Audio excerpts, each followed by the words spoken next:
السلام عليكم ورحمة الله وبركاته. أنا في البداية بصراحة أحب أشكر الناس اللي هي شتمت زيزو وقالت عليه إنه هو جعان. هو طلع جعان فعلا، جعان كورة، جعان بطولة ما شفتهاش. أنت ليك 25 سنة، جعان بطولة ما شفتهاش ولا عمرك هتشوفها، وهي كأس العالم للأندية. جعان بطولة ما شفتهاش برضه ولا هتشارك فيها، وهي كأس الانتر كونتيننتال. فبالنسبة أنا بشكر الناس دي اللي هي حيت زيزو ونشطت الكرة اللي جواه، وهو سجل هدفين النهارده. فبالنسبه لاي حد بيشتم، انا عايز اقول لك استمر في النباح، فان نباحك مفيد بالنسبه لنا. وبدايه المباراه من الدقيقه العاشره سجلها محمد شريف بالاسيست الوحيد اللي عمله كابتن تريزيجيه، وباقي المباراه ما عملش ولا حاجه. وبالنسبه للاعب محمد شريف هدف برضه ما عملش اي حاجه بعد المباراه. انا بحب اوجه الرساله لكابتن. شفتها يا كابتن ريبيرو؟ شفت يا كابتن ريبيرو لما يكون التشكيله منتظمه وتكون يعني مفيده، ومع عوده امام عاشور احب اضيف حاجه كده انا بحبها، ان انت يخلي زيزو على ناحيه اليمين وبن شرقي على ناحيه الشمال، وامام عاشور وبن رمضان وتحتيهم ديانج، والدفاع زي ما انت تعمل فيه. ونخش في بداية المباراة مع هدف الكابتن محمد شريف، وجزيل الشكر للكابتن محمد شريف ان هو سجل افتتح المباراة. وبعد كده خلاص حاول ان هو يسجل تاني، بس ايه ما حصلش نصيب. في بداية المباراة بعد ما ابتدينا كان مسجلها الكابتن محمد زيزو، محمد زيزو مين؟ كابتن أحمد السيد زيزو، اللي هو قال عنه هو جعان وحيب حي الناس دي تاني والله وأشكرها، وكل يعني أكن لهم كل الاحترام وكل التقدير، استمروا أيها الناس، أيها أنتم الشبعانين. أنا عايز الناس الشبعانة تشتم في الناس الجعانة، عشان الناس الجعانة بتطلع اللي جواها عشان تشبع. فهو عندنا احنا مش بيشبع ولا يشبع بطولات يعني، فاحنا معروف علينا ان احنا ما بنشبعش بطولات، احنا ما بنشبعش بطولات. الهدف الثاني كان بداية الهجمة كان مبتديها أحمد السيد زيزو، وأنهاها أحمد السيد زيزو طبعا بالأسيست العالمي للكابتن محمد بن رمضان. وأحب طبعا أحيي البن الشرقي اللي هو تسمع المباراة ما تشربش حاجة، تقعد على القهوة كده ما تشربش حاجة. ليه؟ لأن في بن شرقي، في بن شرقي عندنا في الناحية الشمال بيعمل حاجة كده تعدل المزاج، يالا تعدل مزاجك كده وتتفرج عليها، تتفرج عليها.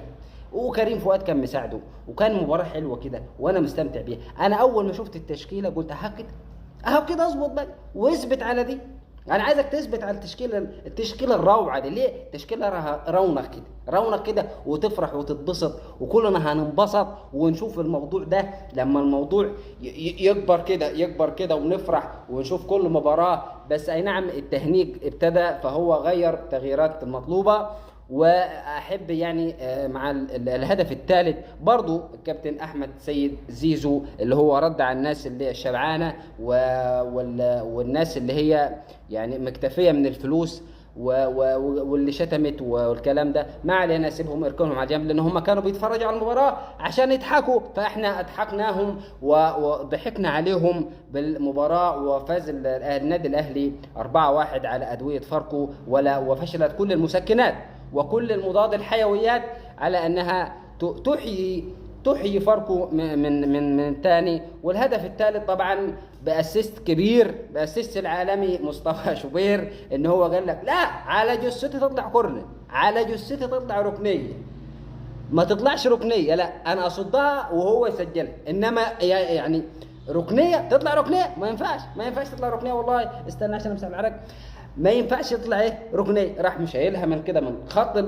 خط المرمى، وراح مسددها طبعا فينا محمد خليفه ولا محمد المهم ما علينا. سجل هدف باسيست العالمي مصطفى شوبير. وفي الهدف الرابع والله يعني الواحد مبسوط جدا من الاداء ومن الاسيست العالمي طبعا محمد هاني، واللي هو كفو الحكم في قبل نهايه المباراه واداله طرد، عشان يعني قال له انت اديت المباراه بصراحه وفيتنا باللعب والحلو ده، فخد طرد والعب ان شاء الله المباراه اللي جايه، وكفايه عليك لحد كده. كابتن تريزيجيه يعني بصراحة يعني مستواك لسه، انت لسه ما عملتش حاجه، لان ده مش مستواك الحقيقي. فتطلع مستواك يا ترجع الى دكتك، تمام؟ فالدكه واسعه وبتشيل.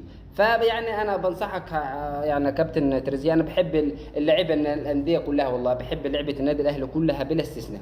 انا لا بكرهش حد ولا اتريق على حد، وكل اللعيبه ادت اللي عليها وادت المستويات اللي هي المطلوبه، ما عدا كابتن محمود تريزيجيه وديانج كان مستواه برضو سيء النهارده. وكابتن مصطفى شوبير الكره الوحيده اللي هي وصلت له اداها اسيست للاعب محمد خليفه لاعب فاركو، وسجل منها الهدف الاول للنادي فاركو. وجريديشار قال لك لا انا لازم ليا دور، وكابتن محمد هاني اداله اسيست وقال له خد دورك، وراح مسجل الدور. وبحب الله العظيم يعني مباراه حلوه، مباراه جميله، وانا ما بعرفش احلل ولا بعرف انيل، بس انا مبسوط وطالع ان انا اشكر واحيي الناس التانية اللي هي شتمت واعلت من نفسيه كابتن احمد السيد زيزو. طبعا احنا كلنا فرحانين ما عدا هم، واقول لك برضو جعان. طب ما هو جعان فعلا ان شاء الله، ولما ياخد دور الابطال باذن الله في الموضوع ده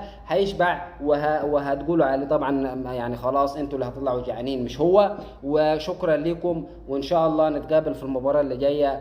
وشكرا لكابتن مصطفى شوبير على الاسيست العالمي، بصراحه يعني اول حارس يعمل اسيست في الدوري المصري بالطريقه هذه والطريقه الروعه. والسلام عليكم ورحمة الله وبركاته، ونشوفكم في موضوع آخر.